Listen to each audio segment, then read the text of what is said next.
Hey everybody, this is Lance from Desert Tech, and I want to show you guys how to take your Wolverine and convert it from 308 down to 223. Some of the pieces that we have here is a 11.5 inch 223 5.56 barrel, the Micron handguard that goes for the shorter barrel, and a magazine insert and a magazine catch, plus a 223 bolt head as well.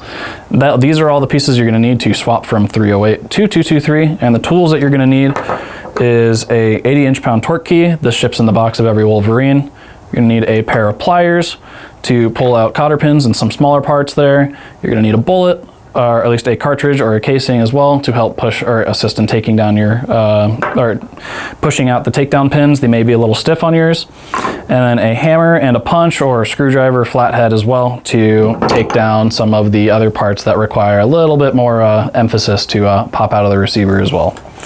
So to start, all we need to do is we need to get the handguard and the barrel out of the gun, and then we also need to get our bolt carrier out of the gun as well, and then take that down as well. So to start with getting the barrel out of the gun, there are 3 barrel clamping screws here, plus a barrel lock. And to do that, we're going to take our 80 inch-pound torque key. We're going to put the right bit in the end here. This is the bit that ships with the torque key. And to get your barrel out of the gun, we're going to rotate this barrel locking screw 180 degrees. This unlocks the barrel, and then we're going to release the clamps on the barrel here. So we're just going to back these screws out and loosen them. I'm going to pull the barrel, or our bolt, slightly out of battery with the charging handles, and I'm going to pop the barrel straight out of the front of the gun. And I'm going to get the handguard out of the gun, or off the gun as well. So I'm going to replace our bit with a T25 Torx bit. Loosen the screws here on the side. When those are loosened, all you have is a takedown pin here. And I'm just going to pop that takedown pin out, pull it from this side. Your handguard's going to pop straight off the front of the receiver. Next, what we need to do is take the rest of the gun apart. So I'm going to take this takedown pin here in the center and the one here in the rear, and I'm going to push those through,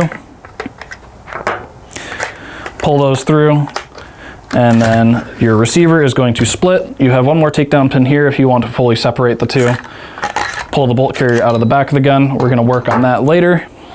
And for the sake of it as well, let's take this piece out of the gun.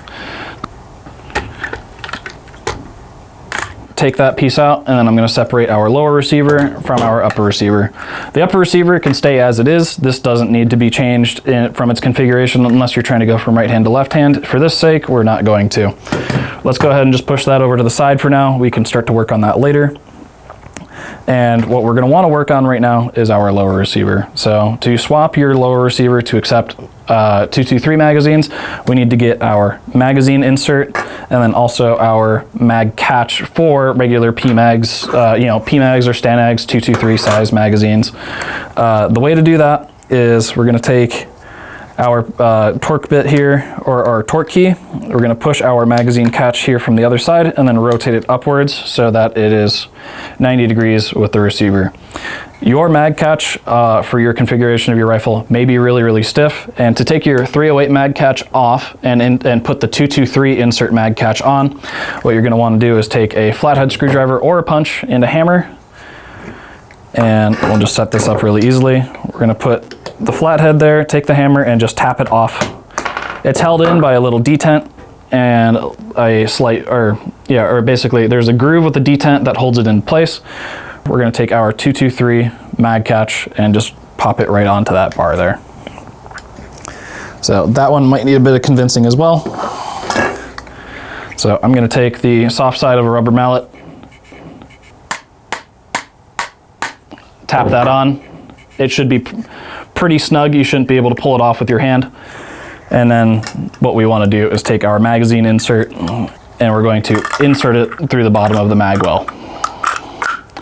There's a little lip that it will lock into on the inside here, so you don't have to worry about this ever falling out. And then let's take our torque key again. We're going to push in on the hole right here to loosen our mag catch, and then we're just going to rotate that back into position.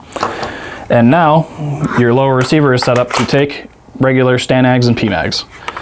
This is now done. We do not need to do any more work on the lower receiver. Next, what we need to work on is our bolt carrier.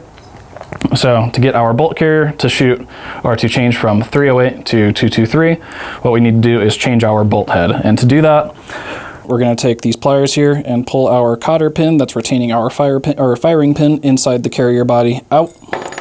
And your firing pin should drop straight out the back.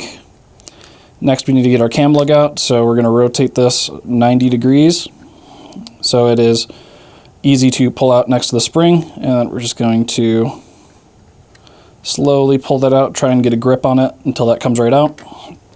And then your 308 bolt head is just going to come straight out of the body. Next, you just take your 223 bolt carrier, and then with the extractor claw on the side that you want it to eject from, so we have the gun set up for right-hand eject, we're going to have the extractor claw sitting on the right side of the bolt carrier. And then here inside the carrier body, we need to reinsert our cam lug. So here, we're just going to try and line it up, insert our cam lug, rotate that 90 degrees again, and then at the rear of the bolt carrier, we're going to insert our firing pin, and to make sure nothing gets lost or falls out, we're going to insert our cotter pin back here on the left side of the carrier body.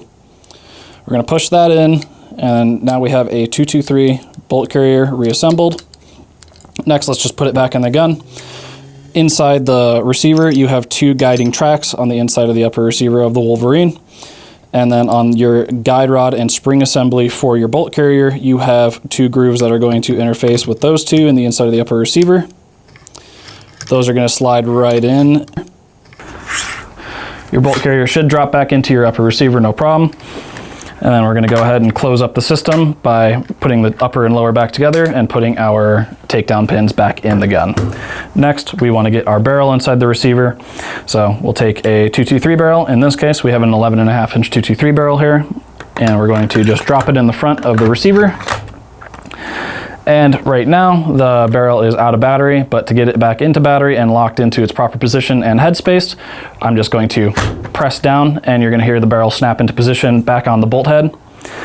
And to lock the barrel in place to make sure it doesn't fly out the front of the gun when you're shooting it. On this side, we're going to rotate our barrel lock screw here 180 degrees so it says it's in the locked position, and then torque down the 3 barrel clamps to 80 inch-pounds with the torque key.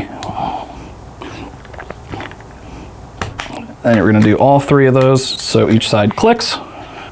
There we go. And then last one. All right, our barrel is now locked in place. That's not going anywhere. Quick function check shows that the barrel and bolt are locking together quite nicely there. Last but not least, we need to get our handguard on the gun. We have the Micron handguard here. This will just slide right over the front, slide into the wedge rails here that allow it to stay in position, and then you have the handguard locking takedown screw, or you have the handguard takedown pin here that we're just going to push in and lock the gun in place. And then let's do one more quick function check.